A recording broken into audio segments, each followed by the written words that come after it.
Hello and welcome to Sharing Needles with Friends, episode 30. 30! This was a really, really good episode. I'm going to go ahead and warn you all that it's fantastic. Get ready because this was fantastic. We had such a fun time recording this episode. Yeah, we had the lovely Miss Judy Greer on the show. And let's just get it out of the way. She knows her shit. She does. She knows about record collecting. She does. She knows the good bands. She does that indeed. And she is just overall fun to talk to. Yeah, like I feel like I've known her for all my life. I got that feeling like we're actually having a conversation with, a friend. Yeah. Because it was super laid back. I think she's my best friend now. I think she is too. Yeah.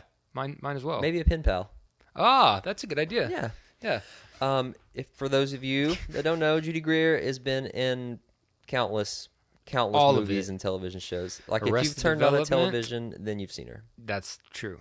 Arrested Development is one that sticks out to me because it's Oh, a yeah. fantastic show. That's one of my favorite shows, period. But she's Yeah. so memorable in that it's... And in every role that she ever does. It's true. And coming up, she's going to be in Dawn of the Planet of the Apes. I know. Which I'm really excited about because I am a big fan of the Planet of the Apes movies. Me too.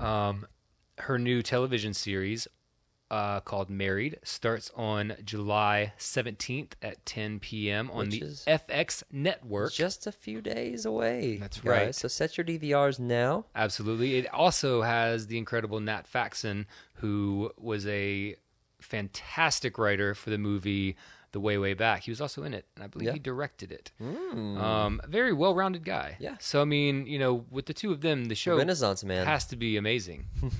Renaissance man. She also had a book that was released not too long ago called speak about that a little bit. I Don't Know What You Know Me From. And it is fantastic. It is really good. Super funny book. And, I got caught countless times laughing to myself, and I don't do that a lot. Usually I can contain it, but she had a way with her writing, and now that we've talked to her, I can just hear the excitement in her writing, and it made me excited. Kind of, I know. It's pretty incredible. So check out her book because you can find it probably everywhere.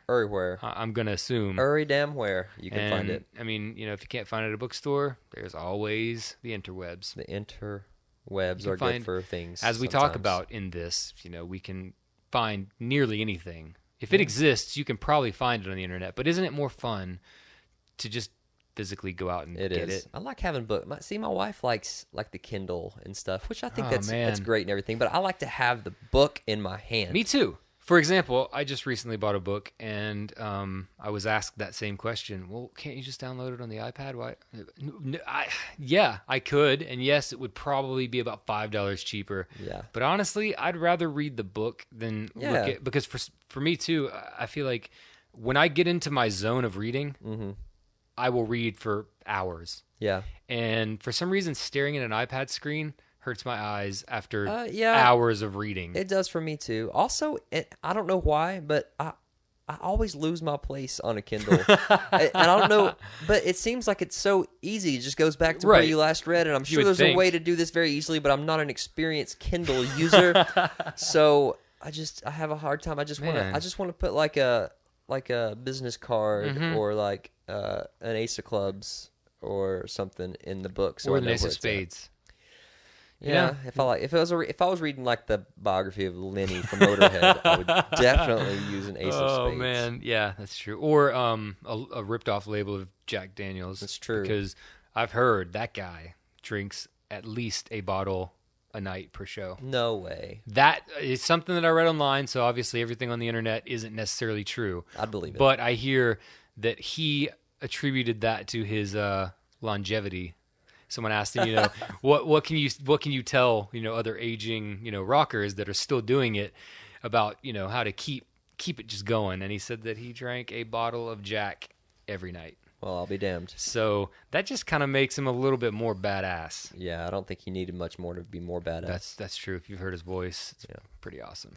Anyway. Well, let's go ahead and get into this interview because I'm super excited about it. Yeah, me too. So what? You go ahead. Yep. You want to go? Yeah. This is Judy Greer. 1, 2, 3, 4.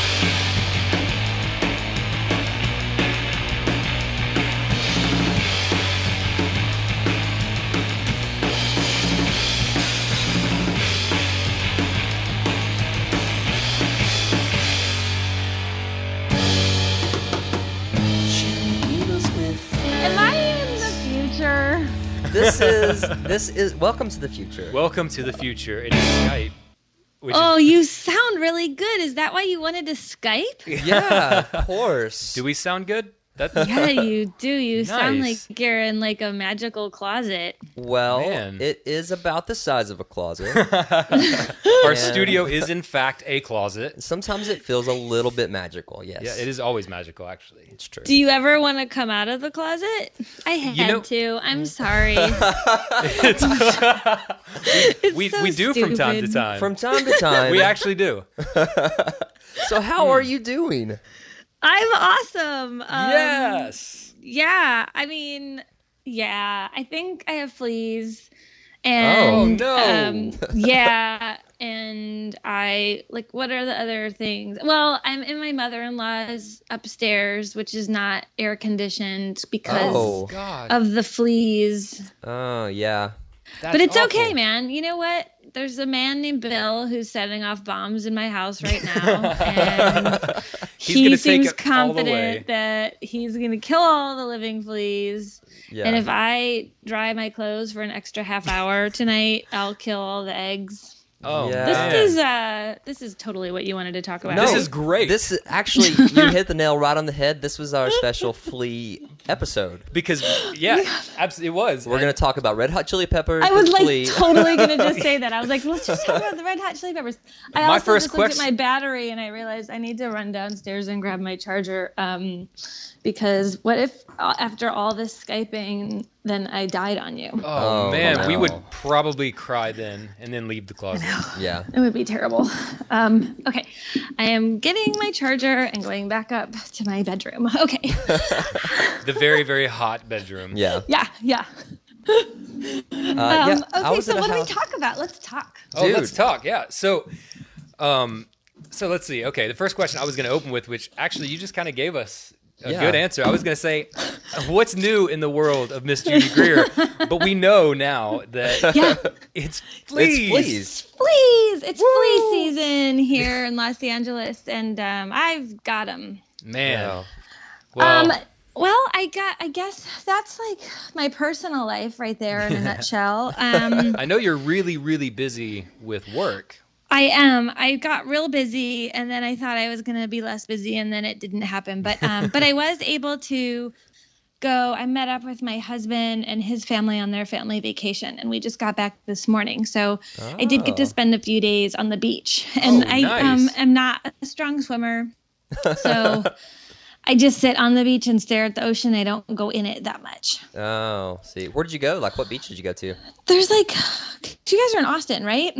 We are No, we're actually in Knoxville, Tennessee. Wait, why did I think you were in Austin? I'm such an a-hole. I think because, okay, anyway, sorry. So there's this beach in California called Oxnard, or a city called Oxnard, and there's a beach there. And so that's where we go. But I mean, we go because they've gone every year for like 100 years. Oh, nice. Sweet. Is there It's tradition. Are there any good record stores nearby? Yes, dude. Yes, there is. There's Nice. a fucking kick-ass record store there. Oh, crap sandwich. I forget the name of it. I wish it was called Crab Sandwich. know, I'll be I know. honest with you. I will Crab keep in mind sandwich. Crab Sandwich. Look that record store up when I'm in California next Oh, time. I remember now. I think the first time I saw you guys was when I was shooting in Austin in January. Oh. That's why I have the Austin in my brain. So this happens. record store, if you Google it right now, I bet if you Google, like, do you have that app, like Record Locator? There's- Actually, yeah, Vinyl Yeah. District. Vinyl I District, that's do what it is. have So that. like it like locates all the record stores near you. So that's how we found it. But it's in Oxnard, look it up, or Camarillo. I forget the name, but it's really good. And I went there actually a couple weeks ago and picked up. Do you Is guys it buy the same record Peacock's twice? Record bar? What's it called? No. Peacocks? No. No. Do you ever buy the same record twice because you forget Yes. that you have it? Yes, Yep. absolutely. I mean, my husband does it because he's like, this is the Japanese pressing. But I do it because, like, I forget totally. Yeah. So I rebought Interpol there. Oh, which Good one? Like, purchase. yeah, and I was like, how do I not have this on vinyl? Well, I did have it did. on vinyl, so now Which I have one it was it? twice. The Turn on the bright lights? Bright lights, yes. Yeah. The last Oh, man. one. Wasn't that their last one? No, that was their That was first the first one. one. Yeah.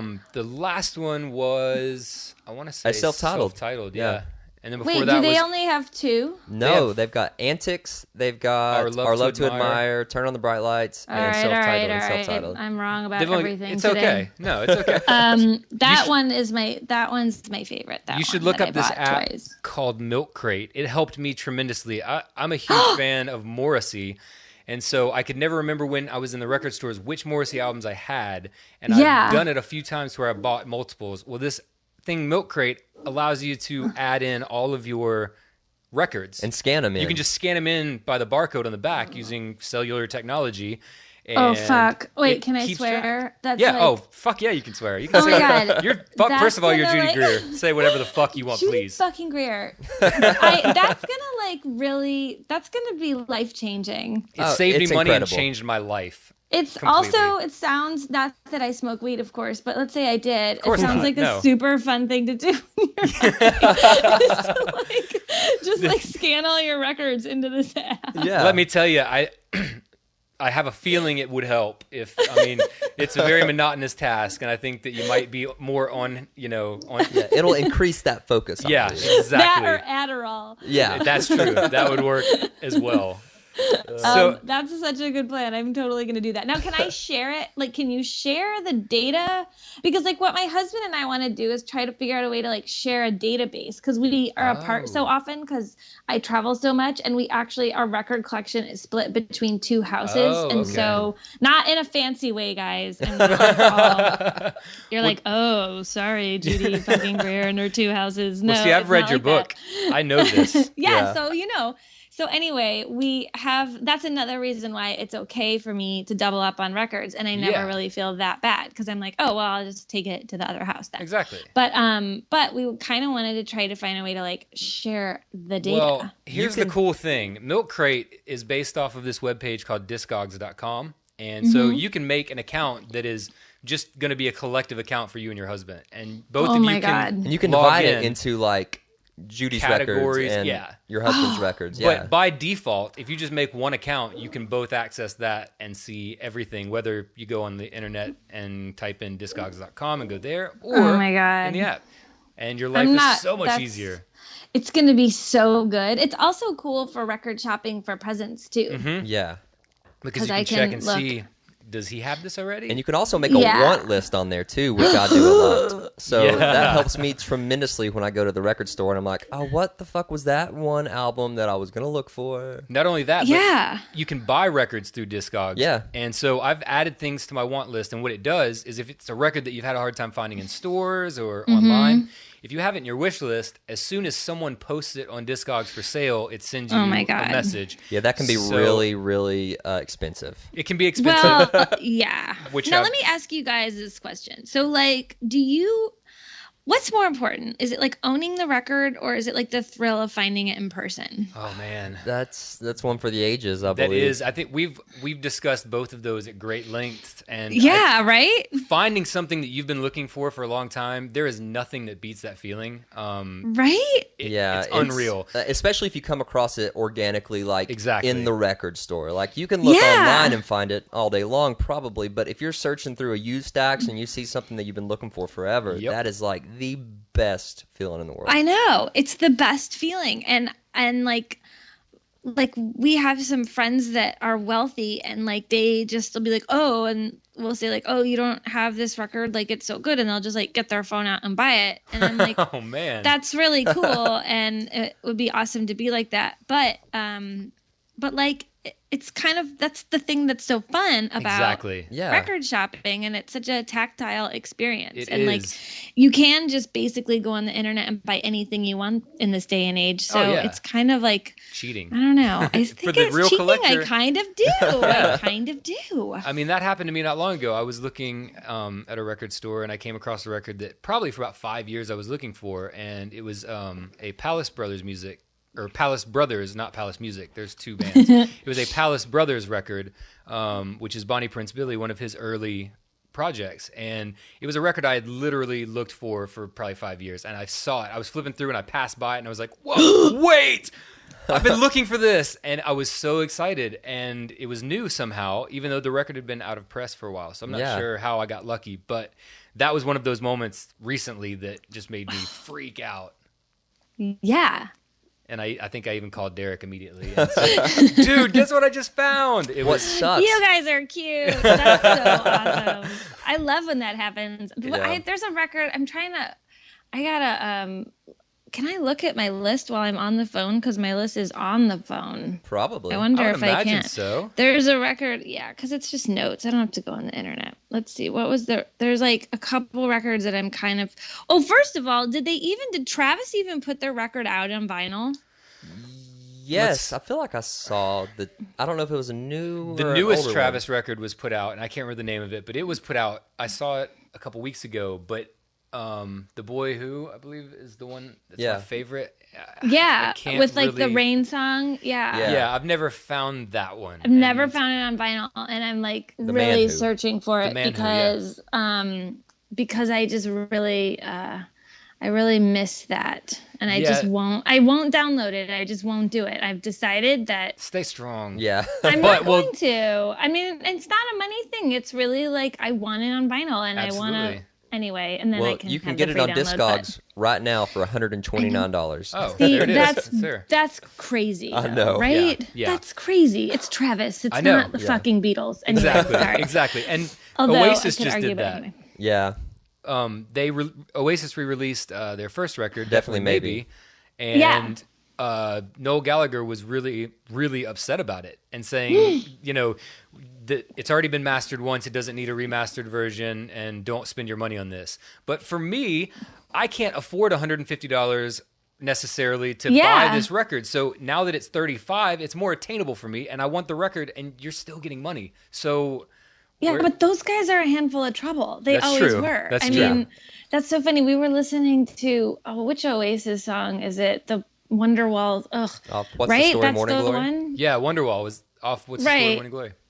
Anyway, wait, that's Oasis. Am I losing my mind? That's Okay, Oasis. So, yeah, I was listening to that yesterday, and I was saying to husband, like, man, those two brothers, they just fought and they couldn't figure it out, and they could have been, what they could have been. And know. I was thinking about, like, I should probably just buy that record. Yeah. It's a really good one. But It the really Travis is. one, I, like, really want because I went, so you read my book? Yes, I did. Okay, I that's picked so it up really awesome. early on, actually, when I saw you posting about it. Dude. Probably within the first week, I said, "Well, hell, Well, I I'm need to gonna go get that because Thank you're one so of my much. favorite personalities on TV and movies. So I figured, why not learn a little bit more about her life? So That's my whole life. You learned it all. If you Man, read it, that's crazy. It. So, In a nutshell. Thank you. Yeah. So there's a chapter I wrote called My Stupid Trip Alone to Spain. yes, So that was back in the olden days when we all had CDs.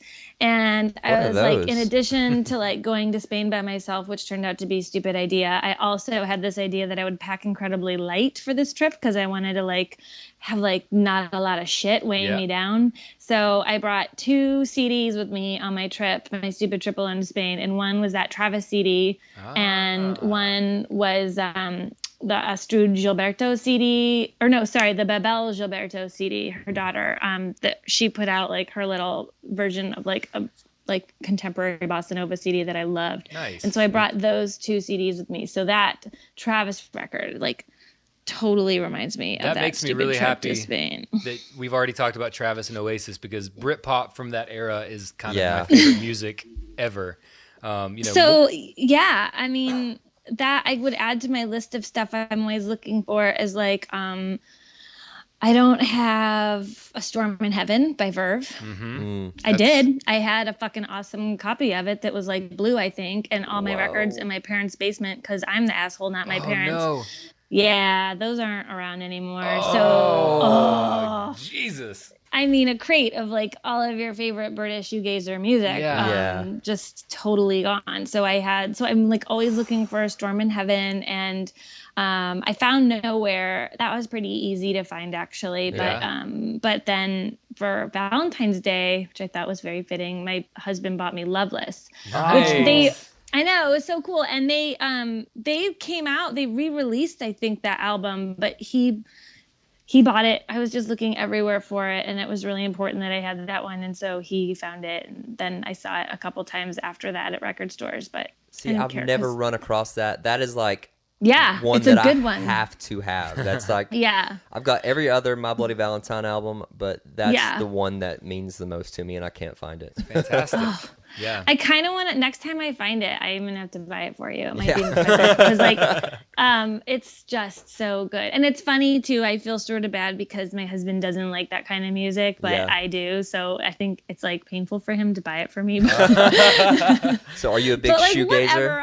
I am. I mean, yes. He like, I'll sit through Sabbath and Zeppelin with him. So you know what? He can sit Whatever, through. man. Yeah, exactly. How long have you been collecting? Well, I had an awesome record collection in college and in high school, like end of high school and in college. It was pretty good. Then I went away. I didn't like stick with it really, but I had all those records. Like I said, they were in my parents' basement. They are gone because my mom compulsively cleans out the house. And Yep. Um, Read about that. And so then I had this. So I did this movie, Elizabethtown, with Cameron Crowe. And he has a record label called Vinyl Records. And when I was working with him, we were talking, and his partner at the record label and I think producing his movies, this guy Andy, and we were talking a lot about vinyl. And this was like years ago, maybe 10 years ago-ish, something like that. Maybe, anyways, doesn't matter. So we were talking a lot about vinyl, and I was like, God, thinking to myself, like, I don't even have a record player at my house right now. Like, that's so fucked up. So Andy was like, well, I want to bring you some records. I want to bring you the records from our label. And so I went to, this is embarrassing, but whatever. It was a starter record player. I went to Restoration Hardware and bought, this was like before there was a record player at like every Urban Outfitters. Right, it was right. like that old like Crosley box record Yeah. player, So I bought that, and I had that was like my main record player, but it was weird because not every record would fit on it. It was like really annoying. But he gave me this soundtrack that he put out. Cameron Crowe put out the soundtrack to Harold and Maude on vinyl. Oh, and, yeah. And that was one of the records that he gave me, which was one of my prized possessions, which... Oh, so husband's name is Dean Johnson because I keep saying husband. Anyway, so Dean Johnson, one night he was dancing around and stepped on it. Oh. I know. But, we still have it, but obviously it's cracked. Yeah. Anyway, so I got this old this like stupid record player that was like the old fashioned kind, and I had that for a while, and then my husband, Dean Johnson, he like, I guess it was about like 3 years ago or something. I don't remember how. Oh, I know. We were at, so my friend Sean Gunn, he's an actor. He's awesome. He had us over for dinner one night, and he was playing records, and Dean Johnson was like kind of blown away by it. Like, wow, yeah, I remember this. I remember my dad like laying on the floor with headphones on, like drinking a cocktail and like listening to records while me and my brothers were like running around like crazy people around the house and everything. And actually, I've seen that photograph of his dad who's passed away. So then he went to his house and got the old record player that was his dad's record player and hooked it up. It didn't work, so then he had to go and get it fixed, and then it still didn't work, so then he ended up buying a new one. But tried to keep that one going. Yeah. Anyway, so that's kind of like the rebirth, I would say. Nice. It kind of happened with Dean Johnson, and it was because of that night, and it was so fun to flip a record. It was so fun to listen to a whole album, and it just really like reminded me of, I know you've heard this a million times, but it reminded me of what it was like to listen to an album in its entirety, like in the way it's that supposed to the be. artist intended, telling the story, taking you on this journey. Also, clearly I don't have to talk about sound quality, and now, of course, our system has been upgraded so many times.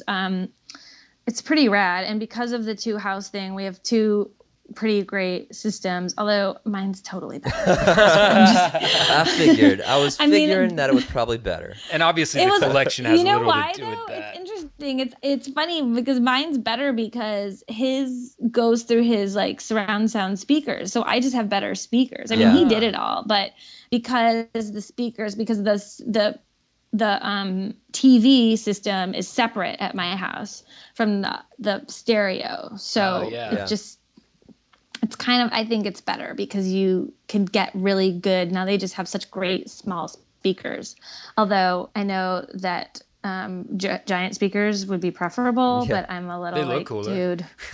I love those skinny box speakers. I love those old school, like tall speaker boxes. Little speaker boxes. Yeah. What I have now, what are they like? Oh no, we had the Polks, but now we have a better one, and I forget which one they're called. Anyway, it's just been like kind of life-changing. It's awesome. I just had like a big cabinet made for our records, and like it's really cool because it looks like it's one piece, this huge cabinet with the record player on top, but it's actually secretly 3 pieces because you don't want your speakers on the same. Exactly. Right. So I'm learning all this now, and so I had it made so it looks like it's one big record thing, but it's really has like the separate shelves for the speakers. That's so that there's not like weirdness. I know it's pretty dope. And I have to say, like, I was like, oh God, how much is it going to cost to have someone come and like make something special? And you know what? It was cheaper than the one I bought at the store before. Oh my God. It wasn't that much. And it like, and the guy who came to make, is this boring? Is this what you guys want to talk this about? is God. Okay. This is fucking perfect. Okay. So the cabinet maker comes and we like give him, we show him what we want and tell him the space, and it's for a record collection. And he's like, oh yeah, I collect records too. And we're like, awesome. He's like, you know what I made for mine? So the cabinet we keep, in the middle of it is like the stupid DVD player and cable box and all that shit, right? Yeah. So that is obviously longer than a record is. Yeah. So the guy made the shelves to fit the cable box, but this is why he's a genius. He put this like tiny little lip in the back of every other shelf. So they don't fall out the back. Yeah, so that the records, but they don't even push back, so they always stay right flush. That is unbelievable. So he's like, this is what I did for my shelf. So like, you still have the depth to have all your stupid TV components in, but you also like your records never get pushed back. You never have to keep reaching for them. I mean, my OCD brilliant. Would be solved with that problem right there, because I'm super OCD about my collection, and I can sometimes see like, because the backs of mine, it's just open, and sometimes a few records from where I put something back, it's like a few are pushed in, and it drives me crazy. I have to get behind it and like push them all forward and get them all they've got to be front. straight. They've got to be all straight in line. It drives me crazy. That is genius. My father-in-law and I actually built my record shelf, and it turned out amazing, and we put a back on it just for that reason alone, so that I could push them all back and it wouldn't go anywhere. I mean, if you weren't as lazy as I am and you could just build your own, like what this guy did was genius. And it was just like, it's the simplest little thing. You could probably do it yourself to the back of whatever shelf you're using now, and it just makes everything better. It just makes everything better. God, yes, that would be, I need to do that actually. But actually the one that I'm using now, it's at capacity. It's completely full, and it's a cheap, like, purchase and then build sort of shelf, and it's starting to bow in the middle. It's I love Target, I really do, but man. Sometimes hey, it can't handle the weight of what I'm throwing it's on not it. meant for about 800 records. Exactly. It's a great piece of furniture, but you know what, my records took its toll on it, and it's like blowing. Records 1, Target 0. Absolutely. I mean, the way it should be. I know. Yes, totally. I get it. So, yes. Oh no, go ahead. Please. Ask me. You talk. So I noticed when perusing your Instagram a while back, there was a photo of a portable. Yeah, I'm stalker. Weirdo. Sorry. Oh God, I just admitted that. Yep. Whoops. Okay. Don't worry. I saw a photo of a portable turntable and a Sonic Youth record in a hotel room. And I was wondering if you generally, because this is pretty fucking badass if you do you generally travel as much as possible with a turntable and records? Okay. Generally, I hate to disappoint. My answer is no. But I totally will now because I have that portable turntable. Yeah. So I was on, first of all, my jobs don't usually last for like a super long time because Yeah. that's just the nature of the types of roles I play. I'm either like in and out quickly or I go back and forth a lot. So it doesn't make a ton of sense to like pack a big box of shit. Like I know a lot of actresses like who have these boxes sort of packed for months at a time. And then when they go on location for months at a time and they're like movie stars, they just take their location box, Yeah. Right. you know, and they like ship it to the location. Well, on this particular job in Austin, I was staying there. I was staying at the Four Seasons and I was there for like 3 weeks. And as a present, my manager bought me a portable record player for my nice. hotel room.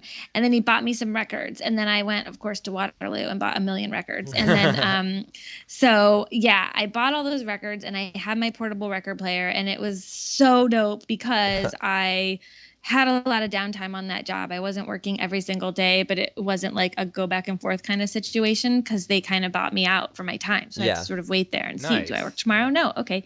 So it was really cool because I could sit in my hotel room and make it, and like I made it sort of cozier and just sit and listen to records. And I had a balcony and I looked right onto, Town Lake, but now they call it like Lady Bird Johnson Lake or something. But anyway, like my balcony looked right on Town Lake and I just sat there, listened to records and hung out, and it was amazing. And I was like, yes, from now on, when I travel for long periods of time, 100% bringing my record player. That's and awesome. When Dean Johnson came to visit me, he was like, just so excited. And it's also because like when we travel, like we like to buy records. It's super fun. You go to record stores and you find the magical record and you buy it and then you can't listen to it for like a month or something, you know, and it's such a drag. So that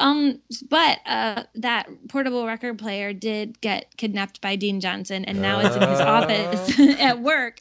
So he has it at work and he listens to records at work, which is adorable to me. And sometimes he's a little more guilty of ordering records off the internet. So he gets really excited when the record comes. He can listen to it right away. Although obviously the sound quality is not amazing, but it's just the idea of it. Yeah. There's nothing like showing up to your house. I love that seeing package boxes. on my doorstep. Yeah. Just arriving home to, the mail that had come and you forgot that you ordered 8 things and then there they are. Or when you order so much, like Derek and I both pre-order a lot of things. Oh, yeah. It's like Russian roulette when I come home. It's like, record today? Record?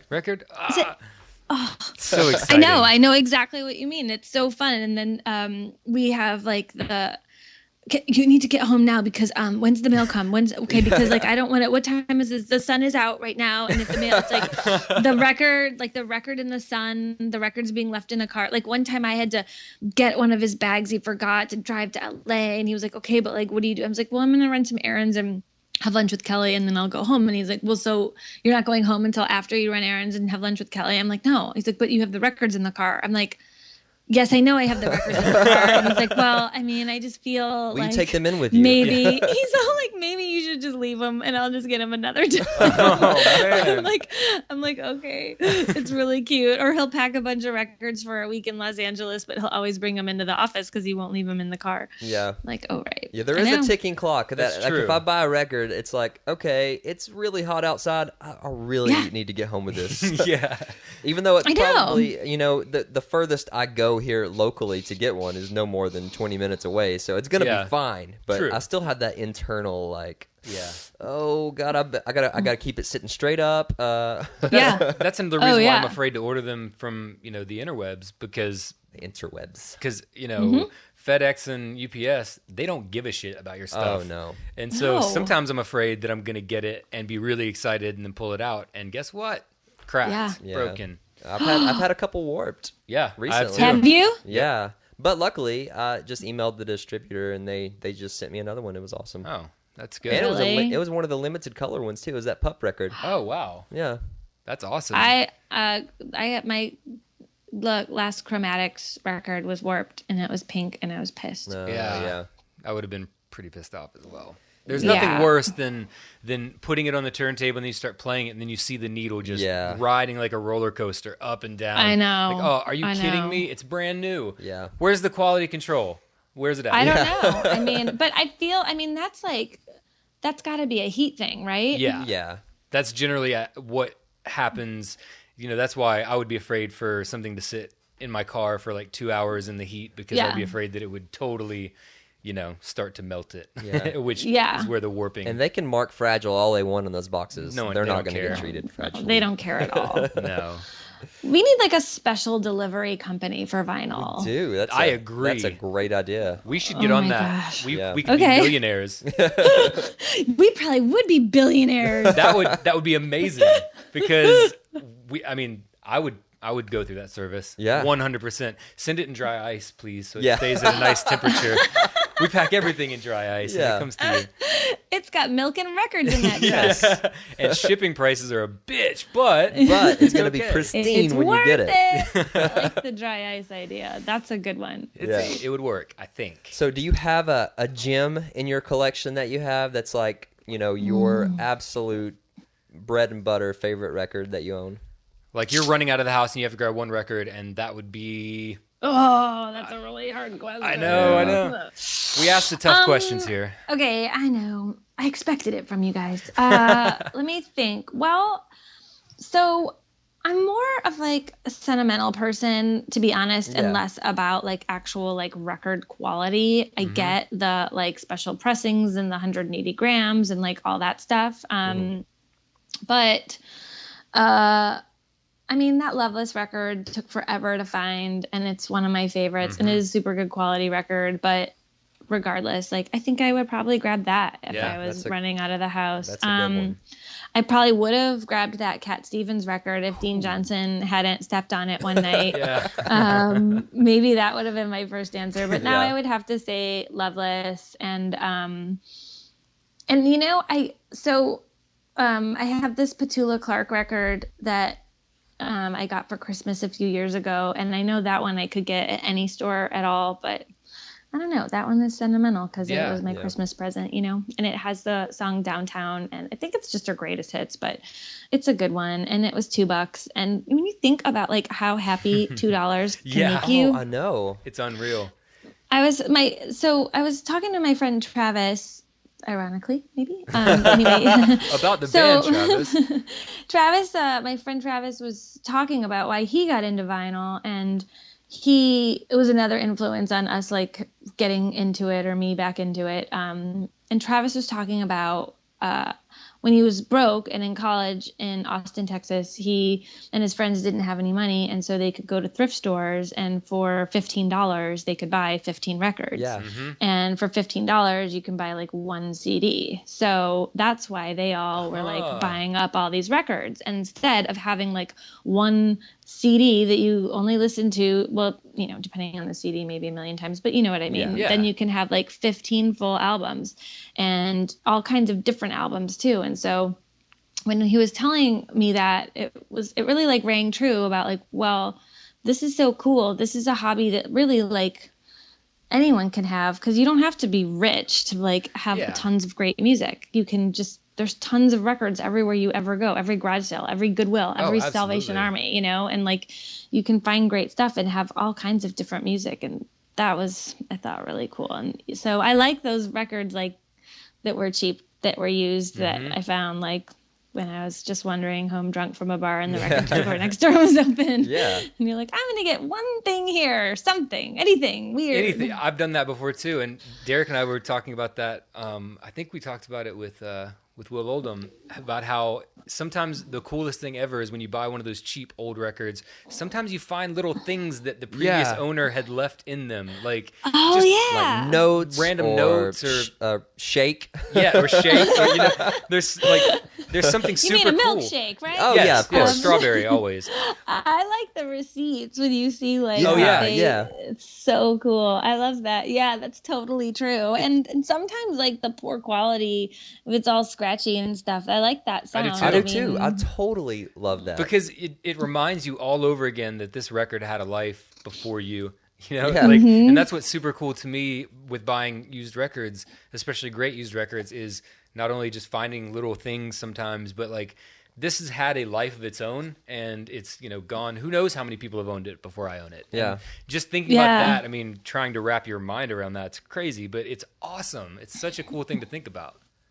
Yeah, it's so fun. And so do you guys obviously I'm sure you do, Robert Ludwig? Robert I Ludwig. don't think I don't think so. Okay. well, set your minds to blown right now. Mm-hmm. So did you guys read that book? I didn't read it, but I feel like I did because Dean Johnson read it and is all he talked about for like a month. I think it's called Here, There, and Everywhere. Yeah, and it's this book about the Beatles. I don't know if you're into Beatles, whatever. But yeah. Okay, so I mean, obviously, Is that the book everyone's that's into the Beatles, chopped but, up in like 4 sections? Well, it's about basically the recording of their songs. It's like not really about the band much as it is about like recording all their songs. And there's all these little like notes about like, oh, you can in this section of this one song, you hear this sound, and that's actually like John pushing his chair back, like he like pushed his chair. It's like little things like that. Like they talk about like the act of recording and all these, like what they were saying at the end of this song that makes no sense, and how they got like all the like the instruments all to make this like cacophony. It's just all this like random little like trivia facts about. Yeah, you'd really like it. But there's this guy there's a famous sound engineer named Robert Ludwig, and he's a really amazing engineer, and he signs all the what is it called? The dead space? Like a lot of the yeah. I know what you're talking about. The run out groove. Yeah. So most engineers they will put their initials in that. And so he puts his initials in that. And so Dean Johnson told me, like, when I'm hunting through thrift stores and stuff, to look in that space. And if you see Robert Ludwig's name or RL, that it's probably a really good quality recording because he did like exceptional jobs recording.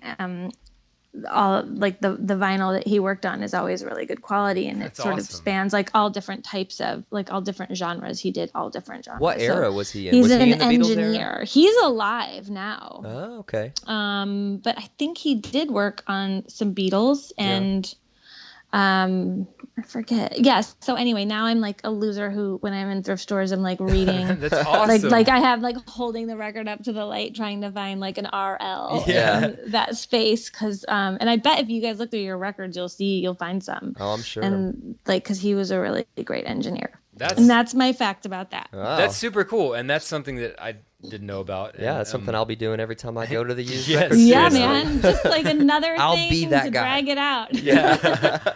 I have no problem being that guy looking at every single record. Like I don't spend enough time there. Exactly. Already. I know. Now you have a new thing to exactly.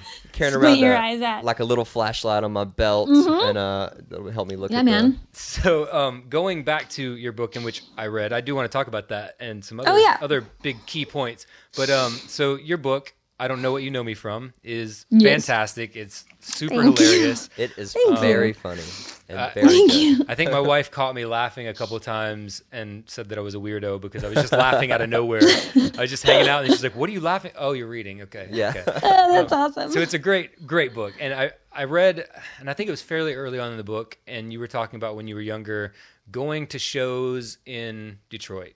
Yeah. What are some of the first shows that you remember going to? Because it sounds like, just from reading your book and already this little bit we've talked, it sounds like music's been a pretty big thing for you since you were younger. Yeah, I've always been. I feel like saying you're into music is like saying you're into art. Like it's such a weird thing to say. It's like I'm really into music. It's like, well, who isn't? Although when you meet people who aren't, they're so weird. I know. And they scare me.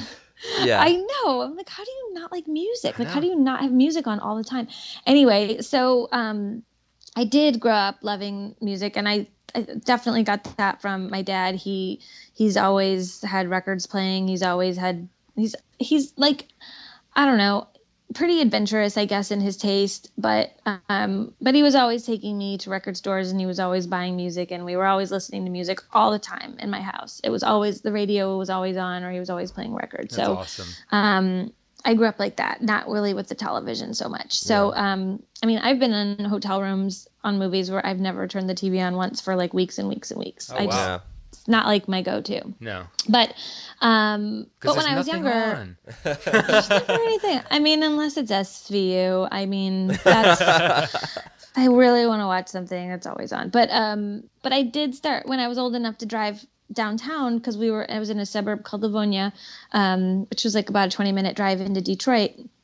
that was when I started going to concerts, and I just went to a lot of them. I did see Slow Dive, and Oh my that God. was dope. Oh, that's amazing. Kidding I me. know. I That's always really knew cool. just from seeing you on TV and in movies. I knew you were cool, but that right there, You just you solidified just sealed it. You're probably the coolest person that I've ever talked to. So Well, We had a whole thanks. episode dedicated to Souvlaki not too long ago. yeah, My God, I bought that at Waterloo actually Oh, recently man. when I was in Austin because I didn't have it.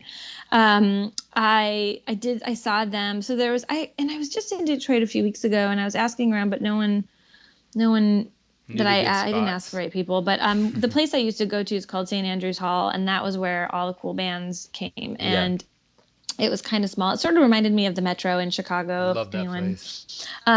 So I went there, and I had a fake ID because a lot of times you had to be 21, and I saw, but like you were asking about like a pivotal concert or something like that. Or I just have anything. to say it was, well, that Slow Dive was really amazing. Yeah. But what really like blew me away, it was the Smashing Pumpkins, man. Oh, wow. I saw them at this venue. I mean, obviously they're like amazing, but I saw them before anyone knew who they were. And Yeah. I didn't mean to sound like that. Like I saw this magic, but like they I knew them were- before you did. I mean, you're welcome, world. Yeah. I feel like I really discovered them. But Street cred. they were like they had long hair and flannel shirts, and they were all just such a mess. And they were in this tiny little venue, and they just rocked out.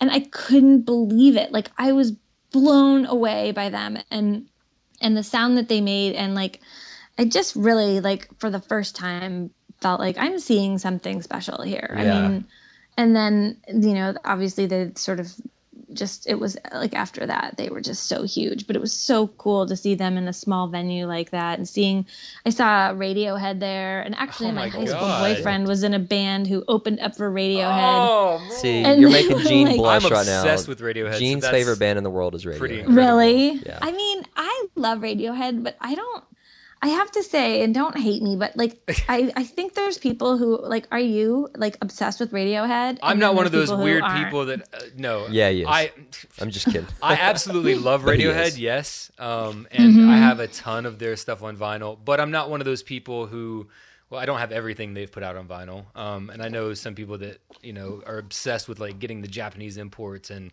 all these crazy Yeah. pressings, and then, visit the Radiohead message boards daily to find out any new information. I'm definitely not that guy. Will I be, ready to order tickets, pre-order on the day of? Yes. But, Yeah. I'm not that obsessive. It's not that You're not like crazy. so. Yeah, They're not my I was- world, maybe I would be if I hadn't seen them at such a young age. They were so amazing. I remember, like the guy who does that like amazing guitar solo, and like it was like, what was their first album? Pablo Honey. Yeah, Yeah. that was the album they were touring with, and they were like, and it was like Johnny Greenwood, man. Yeah, like Johnny when Greenwood's he the man. does that, and backstage, like he was like sitting in the corner. I was like, what's that guy doing? Is he writing a song? And like the person was like, he's writing a love letter to his girlfriend. And I was like, oh, that's so sweet. that's And so then he's amazing. like on stage, he's like got like such presence and was Oh, really yes. rocking out. And I was like, how is it that this guy is like a sweet little like, dear girlfriend, I miss you. I'm on the road. I'm far away in Detroit.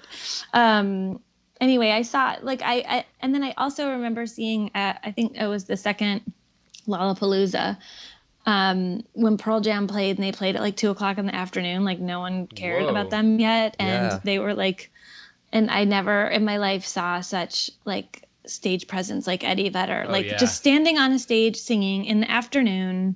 place wasn't even crowded yet. Like it was kind of major. That's awesome. And he like jumped into the audience, and it was He's just kind of so known cool. for his antics. Yeah, for I remember his- seeing them in '98 here in Knoxville, and it was a great show. It's fun to see bands like that stay together, and I think stay really good, and Yeah. that, like we've been listening to them for so long, and they still Nothing put out is music. lost. And yeah, I mean, it's very rare. It is, absolutely. I mean, if you look at bands that are around now and figure out how many of them were like relevant and really good, you know, in the 90s or earlier, you know, it's a pretty small list, but the ones we have are incredible. And there's a lot that stick around that end up sort of making an ass of themselves a little bit. Yeah.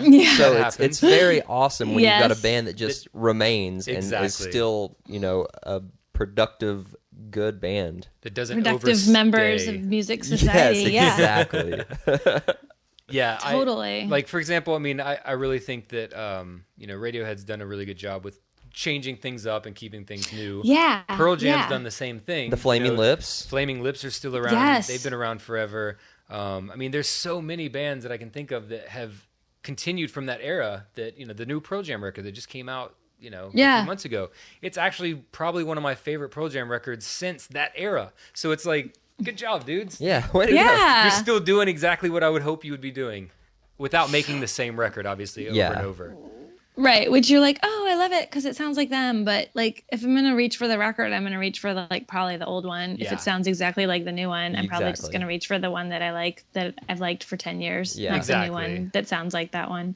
What bands like right now do you think like will be the ones we're listening to in like 20 years? I've thought about this, and I've never come up with like a solidified. No, it's tough. Answer I mean, I really think that Death Cab might be around for a while. Yeah, well, they've already been around for a while. That's what I mean. But, I think they have some lasting power. Yeah, totally. I know for me they will. I just heard a Death Cab for Cutie song on Sirius XMU, and like, and I didn't even. It's a song I've loved for years and years and years, and I didn't even know it was them. Oh yeah. And I was like, holy shit! Like they've been around. They made that song. Yeah. That's right. I can't believe it. Which song was it? Do you remember?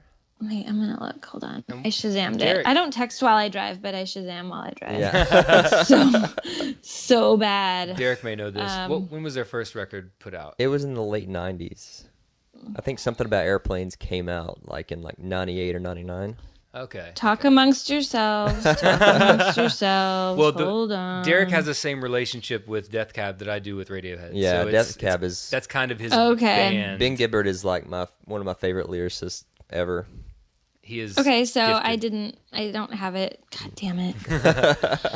That's the one I didn't Shazam because I was probably like, no way. And of course, Shazamming while driving is dangerous. I mean, that's... Don't do it, listeners. It's so bad. Public service announcement from Judy Greer. Do not Shazam while driving. Do not Shazam while driving. I wish they could put Shazam in the car. That would be amazing. Do that. Well, actually, my dad has this thing, which he showed me the other day, which was really cool, in his car that he's got... Does he drive a Ford? He does, yes. Yeah, it's, Ford has a thing. The computer thing. And so he's got Sirius satellite radio, and he showed me this, like a song played, and he hit this button, and I was like, what are you doing? He's like, oh, I'm saving it. I was like, what do you mean you're saving it? He's like, oh, well, when it plays again, if I'm on another station, it'll alert me and tell me that this song's coming on. I was like, that's amazing. That is this. Yeah. That's the coolest thing in the world. Like, it's fucking technology, man. Explorer. I know, and it's a Ford. Thank you, Detroit. Thank you, America. Absolutely. I've often wished they had DVR for my radio in my car. Oh, so, like, because sometimes you're just like, oh, I want to hear the rest of this song, but I have to get out. Yeah, but I have things to do because I'm busy. Because the cop is chasing me. I have to get out and run. Oh no, I can see you being chased by the cops. So, do you mainly listen to Sirius in your car, or do you have Spotify, or do you use that at all? Okay, no, I don't have Spotify. High five. Really? I'll get to I like Pandora, okay? So, but I don't ever listen to it in my car ever. Yeah. I only listen to it like, I mean, I do workout DVDs, okay? I'm kind of embarrassed to say. But, dude, I travel a lot, and I'm really busy. And otherwise, I wouldn't work out at all. So I do these really stupid workout DVDs, and I just put them on mute, and then I, like, Pandora something. Yeah, like, whatever. Awesome. I've been really enjoying Phoenix lately. Like, I put on, Phoenix, like, Phoenix Station. But I don't do Spotify because it seems like really lame, and I don't know, not lame. It just seems like really interactive. Yeah. And if I'm gonna just like play music just to listen to and not really like concentrate on it, Right. like I don't want to have to like think about it. Exactly. That much. And So I like Pandora because I can put in like. Also, I have Small Black. I have that radio station, Yeah. and that's really good. And I love. Ooh, I saw Father John Misty a year ago, and that was wow. dope show. Anyway. I digress. So, but mostly in the car, I either will, if I just bought a record and I have the download, I'll like try to, because I have a long commute, sometimes I try to listen to the whole record because I can like really focus on it. Yeah. But if I don't listen to the whole record, then I usually listen to Sirius XMU because Awesome. I hear so many good new songs on it, and it's fun to not know what's going to come next. That's true. That's exciting. And you made a good comment earlier that I think was almost verbatim what I've said before about putting a record on and listening to it from front to back the way the artist intended. For me, I feel like Spotify, and I'm not saying that I'm anti-Spotify. I subscribe to it for the reasons that I think Derek's probably going to explain here in a second. But I feel like people these days are too ADD. Yeah, the attention span is like so nil. And it was proven when I read this article that said that a study was done on Spotify showing that most people, like I want to say it was like 80% or something of people skip songs within the first 5 to 10 seconds of them playing. Yeah. And so it's like, okay, that to me drives me crazy. First of all, that you're not listening to the record. People have gotten so fixated on like, oh, that's a good song, I just want to listen to that song. And there are great songs, and I get that because I make playlists of things that I want to listen to. But yeah, totally. For me, I had a friend, which I've mentioned this on the podcast before, but it really still drives me crazy, that when they got Spotify said, this is so awesome, I'm never going to have to buy a CD or record again. And I was like, no!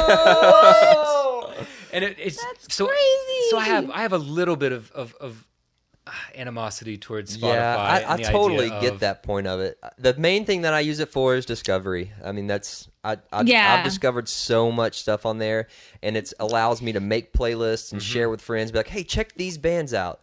And I can keep those on there. And when I go to the record store, I can be like, what have I been searching for lately? What have I looked for lately? And I can use that as a buying tool. Yeah. Tool. That makes sense. Yeah, I don't know. I've never had Spotify, so I don't really know how it works. I just know like I like how easy Pandora is. Yeah. And then sometimes like if I put on a thing, like if I hear a song that I Shazam and then I go home and I'll put it on Pandora, like if I'm in a work or like try to get through my inbox or something, and then I'm like, what the hell song is that? And then look on it and be like, oh, cool, because I put in like Father John Misty and now it's playing this song, which I've never heard before, which is awesome. So I like Shazam that. And then usually when I go to the record store, I like look at my tags from Shazam on my phone.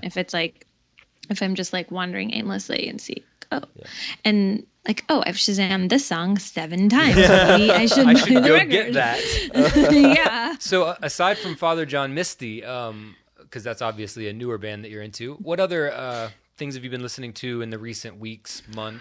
So, well, I love the War on Drugs record. Oh man, I just picked that up on Fantastic. vinyl, And it's last week. beautiful. It's so pretty.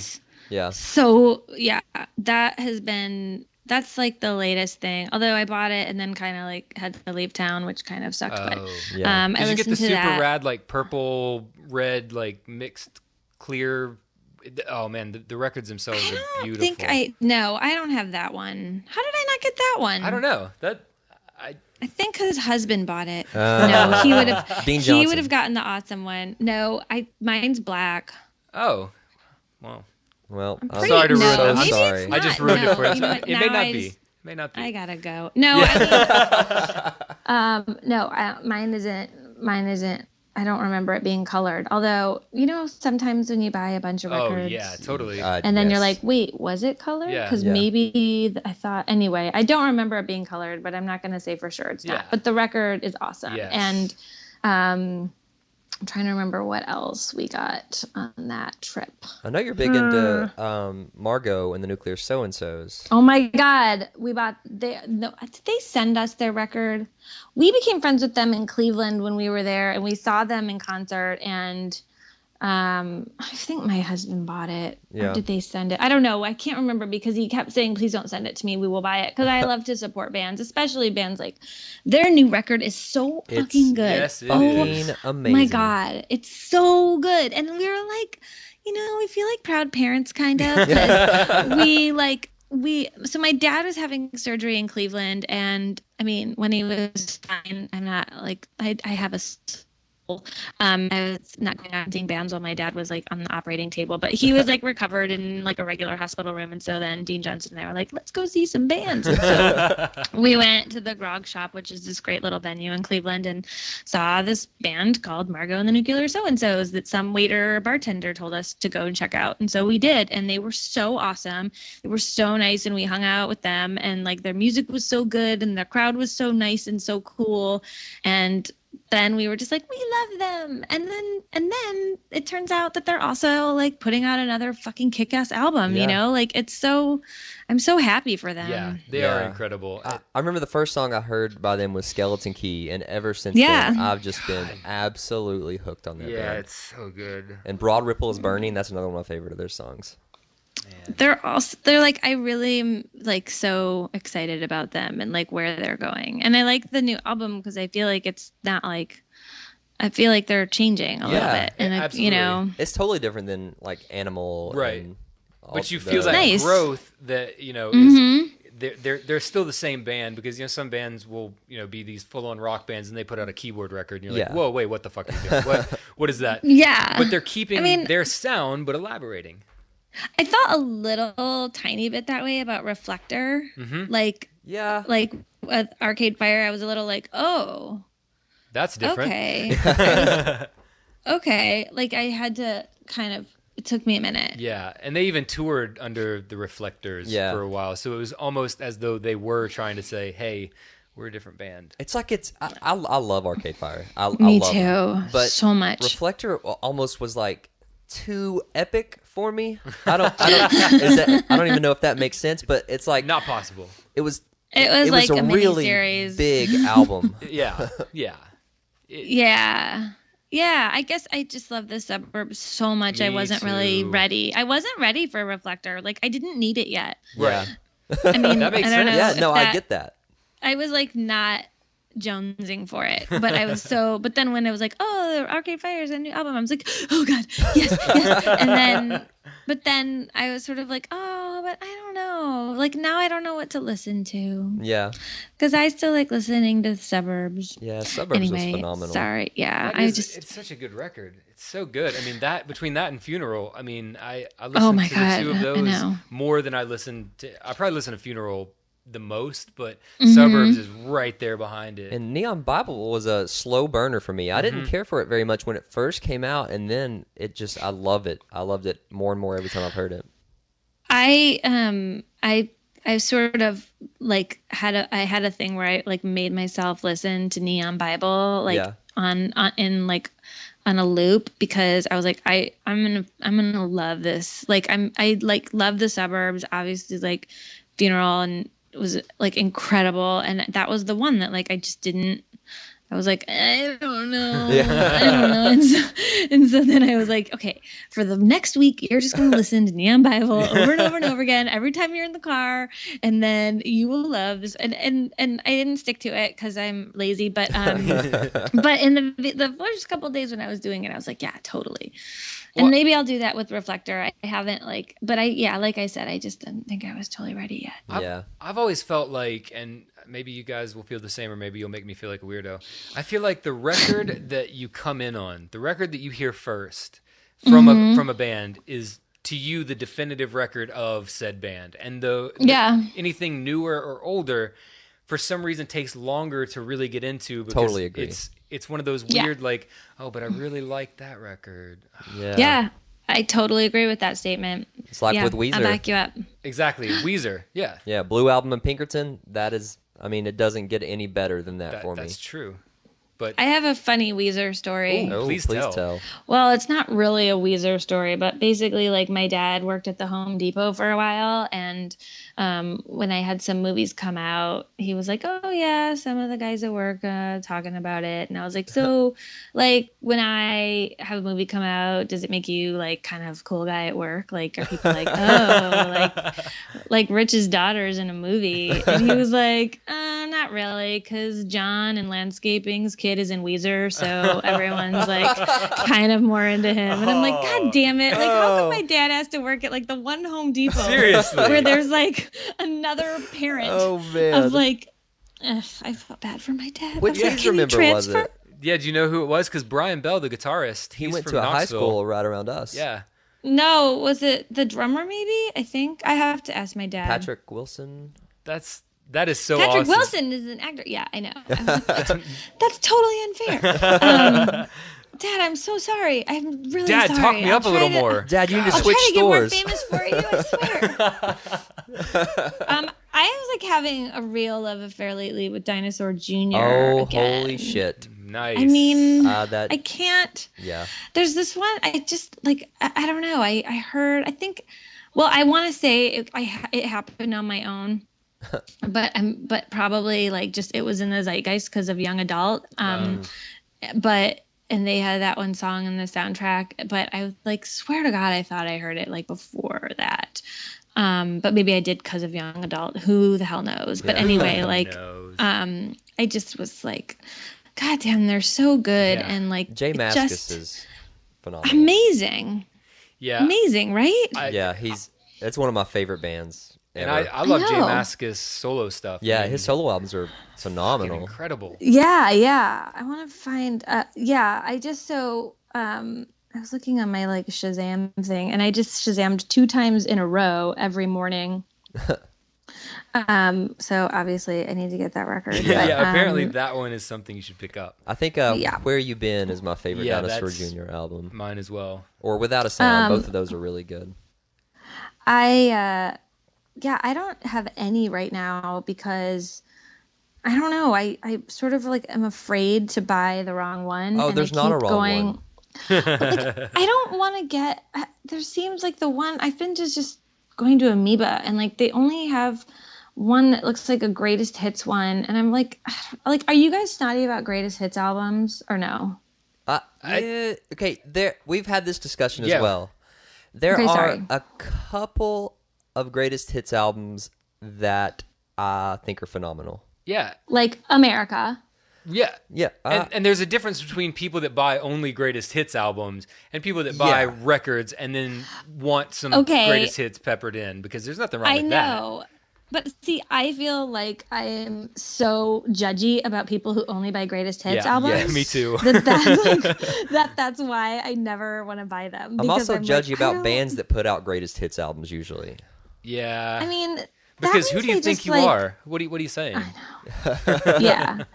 Yeah, like that you have a greatest hit. I don't know, but I also think they probably just want some money, right? Yeah. Absolutely. I think that's generally, like, I know that some bands have gotten out of their label contracts by doing that. If they did a 6-album deal, they put out 5 records, and for their 6th, they just put out a greatest hits. That way, technically, we're putting a record out under your label, so contract done, bye, we're out. So I know labels have done that. Oh, yeah, that happens. Oh, yeah. Oh, my stars. Well, that's so interesting. Yeah. I had no idea. Yeah, it's pretty crazy. The record industry has some really, really, really strange things. And I feel like the way the record industry is right now is archaic. It's still being run the way that it has always been run. And there's, for example, when bands sign up for these really long, 8-album contracts. It's like, what are you doing? Yeah, you're going to eat a lot of that money. Yeah, first of all, they're going to loan you the money, yes, but you're going to pay all of that back. And second of all, do you know how long it's going to take you to put 8 records out?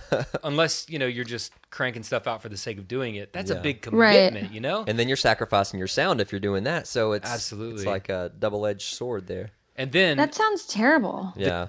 I'm sure you're familiar. There's an actor that's out there. His name is Jared Leto. I don't know Oh if you've heard of no, him. I don't know. Not sorry. Hold on, I'll Google him. Yeah, if you Google Oh him, yeah, him. Right. I think you might know who he is. He actually, he's in 30 Seconds to Mars, and Yeah. he just put out a movie not long ago, and I can't remember the name of it. I'm looking to see if I have it. I think it's called Artifact, and it's about his struggle with his label putting out not the very last 30 Seconds to Mars record, but the one before that. They wanted to sue him and the band for like $20 million or something. What the fuck? Right, exactly. And they wanted to sue him basically to, I guess, because they wanted out of the contract.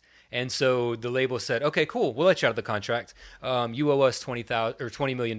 Yeah. And What? yeah, and it's crazy. And so there's this like year-long documentary that was made over the course. I mean, because it took that long and it was that drawn out, that they just went back and forth, like trying to negotiate this thing. And you can see the stress, and he talks about it pretty openly in the documentary. And even if you're not a fan of 30 Seconds to Mars, the documentary itself is unbelievable. Ooh, I totally want to watch that. I'm not a huge fan of the band. Me either. Yeah, me neither. But my friend's brother is in it. My friend is Ivana Milicevic. She's an actress. She's on Banshee on Showtime. awesome. Yeah. And she and I were in a TV show called Love Monkey together, which coincidentally took place mostly in a vinyl record, Yes. an actual record label. But anyway, her brother's in it, but you know what? Even though it's not like totally my type of music. Not at all. They did a couple videos that were like badass. Yeah, their videos are great. And that's the thing. Like I'm by no means a 30 Seconds to Mars hater. It's just not my style at all. Exactly.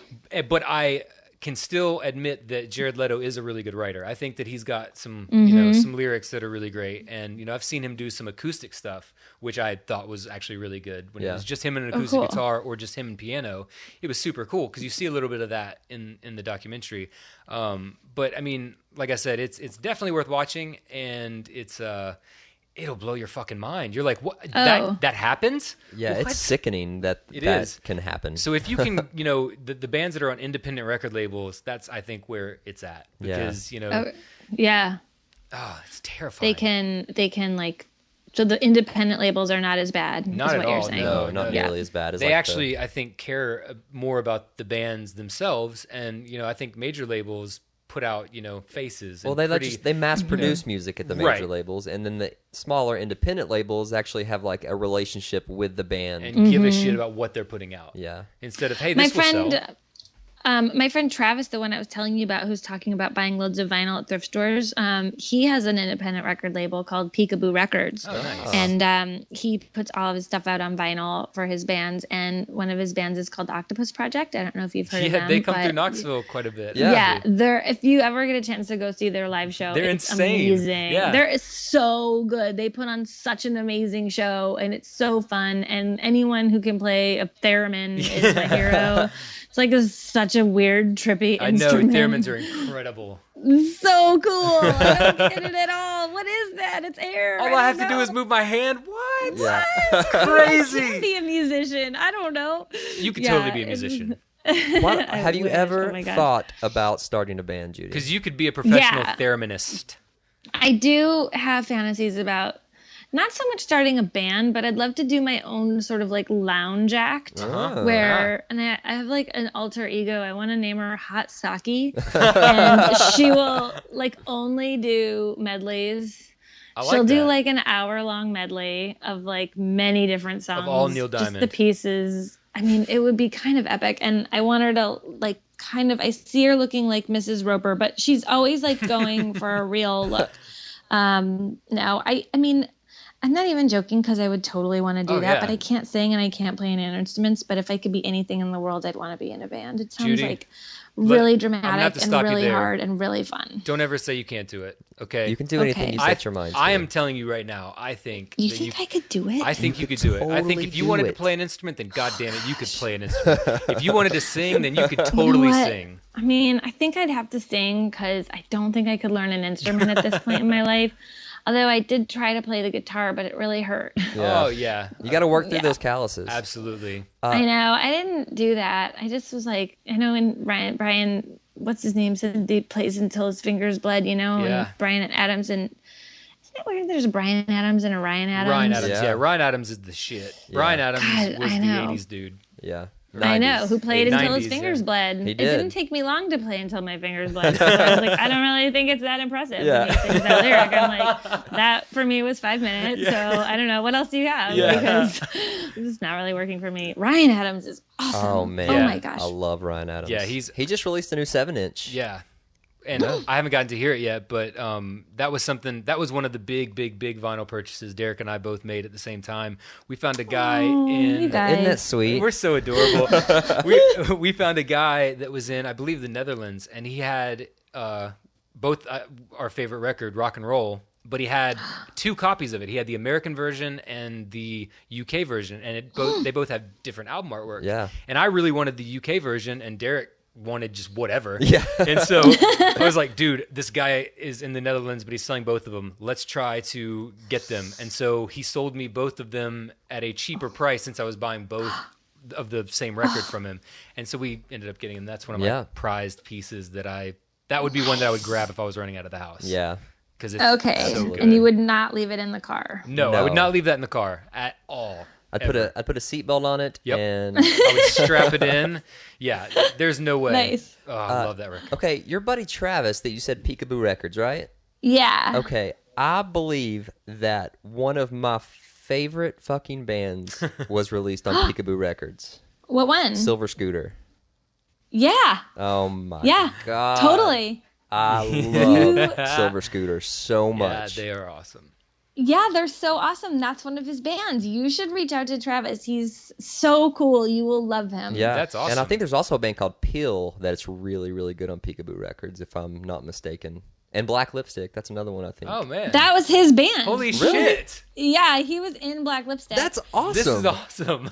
And then there's Super XX You Man. should do a podcast with him. He's so cool. Seriously. And, I would love to. like, yeah, he's the best, and he is married to my very best friend in the whole wide world. I would say she's my soulmate, but my husband gets jealous. I'm not. But It's okay. My wife calls Derek my man wife. yeah. That happens. Yeah, she's my lady wife. So Travis is dope, and he was in Black Lipstick. That was his band that he was in, and then life and all that happens. Oh, yeah. And they all kind of moved away from Austin, and so yeah, he still like has his label, but Black Lipstick broke up. But yeah, he's amazing. He was another factor in Dean Johnson and I like becoming vinyl crazy because going over to their house when they moved to LA, I think like 5 years ago from Austin, and he's always had a huge record collection. Obviously, I told you about that. Then when we would go over there for dinner and we would listen to records and stuff, and he always like knows the cool ones to buy too. Yeah. He's kind of in the know.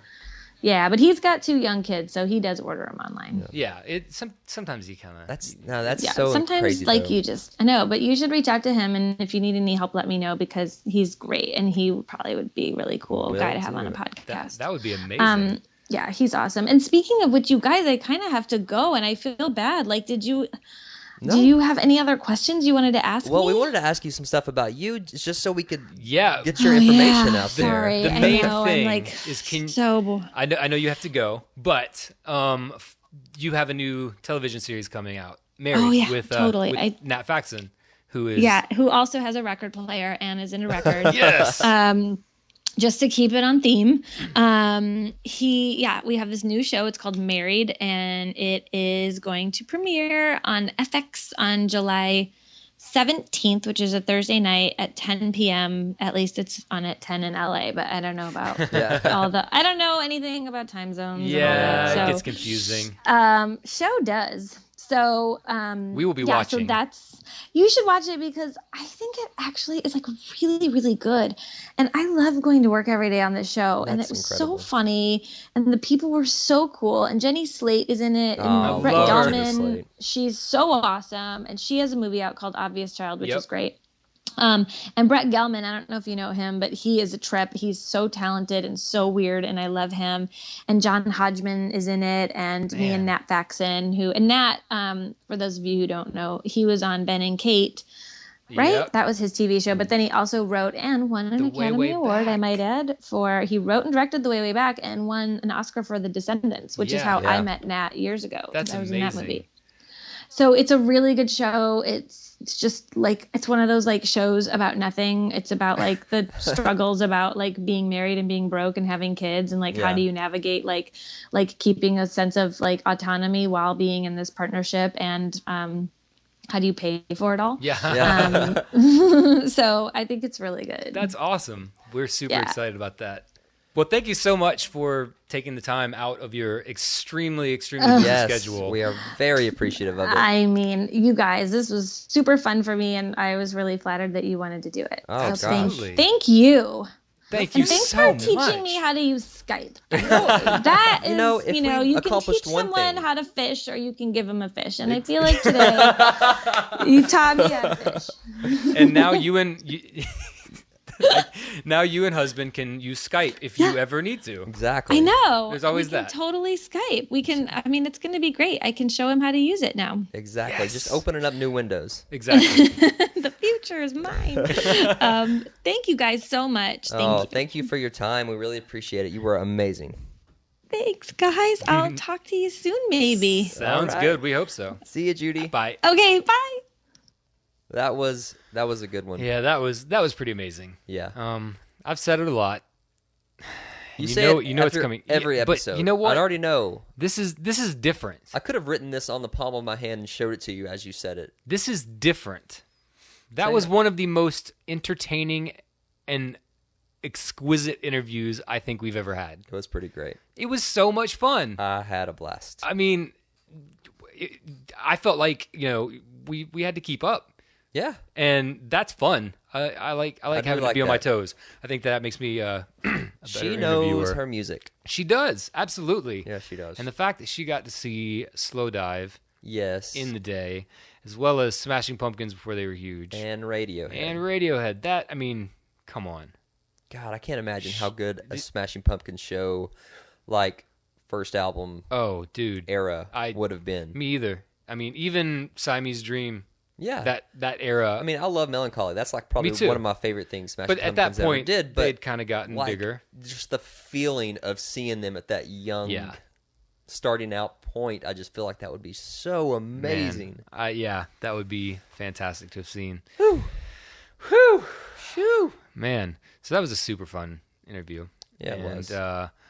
I really hope that we get to do that again sometime. Yeah, that'd be real nice. Maybe like down the line at like episode 100 or something, because to be honest, didn't quite get to all the questions that we really had, and that was know. amazing. I know that's a first. It is, and that's that's the sign of a great interview. It was. When at the end of it, you don't want it to be over at all, which, we never want these interviews to be over because it's so much fun talking to everyone we've ever talked to. Yeah. But this was one of those where I felt a little bit of sadness in my heart when we had to get off. We had to say our goodbyes. We did. Well, we're going to do that with you right now, and we're going to say our goodbyes, ladies and gentlemen. Yeah. Thank you for listening. We love you. Check out Judy Greer stuff. I mean, seriously, you've seen tons of shit that she's Oh in. yeah, if you're unfamiliar with the name as of this second, Google it, and in about 15 seconds, you'll know exactly who we're talking about. You'll be like, oh, shit, yeah. I love her from everything. So yes. Check out Married, coming July 17th. Absolutely. And also pick up her book, I Don't Know What You Know Me From. It's a fantastic read. Yeah, it totally is. So, thanks again. We'll see y'all next time. I love you. Goodbye. 1, 2,